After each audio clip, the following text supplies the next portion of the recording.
163 বছর স্বামী বিবেকানন্দ জন্মদিবস উপলক্ষে প্রতি বছরের ন্যায় এবছরও সকাল 8টা থেকে আমাদের প্রোগ্রাম চলছে। এখনো সকাল 8টায় আমরা স্বামীজিকে মাল্যদান করে পুষ্প দিয়ে শ্রদ্ধা জানিয়ে আমরা 9টা থেকে মূল সামাজিক কর্মকাণ্ড শুরু করেছি।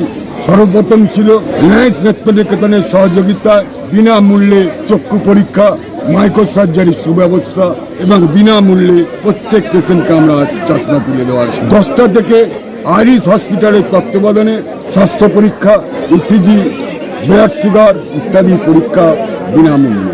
তারপর আমরা সর্বপ্রথম করেছি ডেন্টাল দাঁত পরীক্ষা শিবির।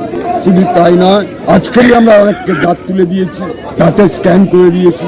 বিভিন্ন ডাক্তারবাবুরা যার যেরকম প্রবলেম সমস্ত সলভ করেছে।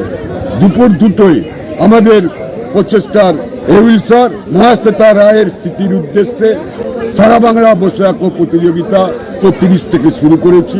ইলো 7 রোজ গ্রুপ, 7 থেকে 11 ডালিয়া গ্রুপ, ডালিয়া থেকে 11 থেকে 15 কাশমাস গ্রুপ।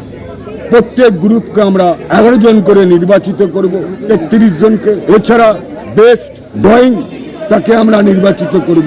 মোট 34 জনকে আমরা পুরস্কার দেব। তার মাঝে আমরা দুস্থ মানুষদের প্রায় 250 মানুষকে আমরা বস্ত্র বিতরণ করেছি, কম্বল, চাদর ইত্যাদি।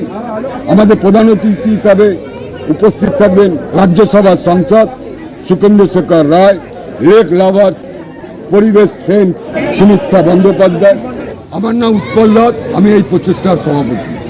আছে ঠিক বলবো না, কেননা এটা বাংলা প্লাস সংস্কৃতি। করোনাতে হয়তো থেমে গেছে, সেখানে আরো উজ্জীবিত করার জন্য কিন্তু এই প্রচেষ্টা আজকে অঙ্কন প্রতিযোগিতা। এবং সকাল থেকে আমরা বিভিন্ন রকমের পরিষেবার মাধ্যমে কিন্তু অতিবাহিত করেছি।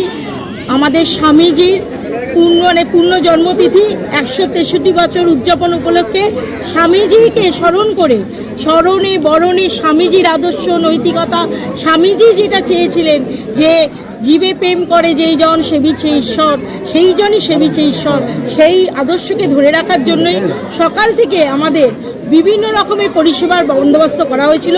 চক্ষু পরীক্ষা, দন্ত পরীক্ষা, শারীরিক পরীক্ষা এবং কিছু মানুষকে বস্ত্র বিতরণের মাধ্যমে এই প্রচেষ্টা। এবং সেখানে আমরা সারাটা দিন অতিবাহিত করেছি। এরা খুব খুশি মনে আজকে অঙ্কন প্রতিযোগিতায় নাম দিয়েছে। বাচ্চাদের মানে শিশুকে যে ভালোবাসে ফুলের সমান মন, তাদেরকে আরও উজ্জীবিত করার জন্য, তারা যাতে ভবিষ্যতে আরও ভালো মানে আমাদের সংস্কৃতি Bangla, the city of joy মানে কলকাতা, কিংবা সংস্কৃতির পীঠস্থান এই বাংলা, তাকে আরও এগিয়ে নেওয়ার জন্য আমরা বাঙালি সম্প্রদায় বিশেষ করে বলবো, তাহলে এখানে আমরা এসেছি।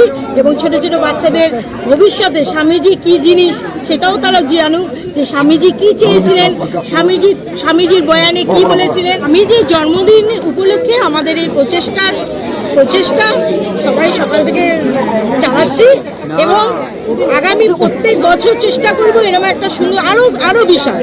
আজকে যদি 300 হয়, আরো 500 হবে, তারপরে বছর 700 হবে, আরো বড় পিছিয়ে যাতে না থাকে, আরো যাতে উজ্জীবিত হয়, তার জন্য আমরা এই প্রচেষ্টাকে আরো উজ্জীবিত করে দিনের পর দিন, বছরের পর বছর চালাতে থাকবো।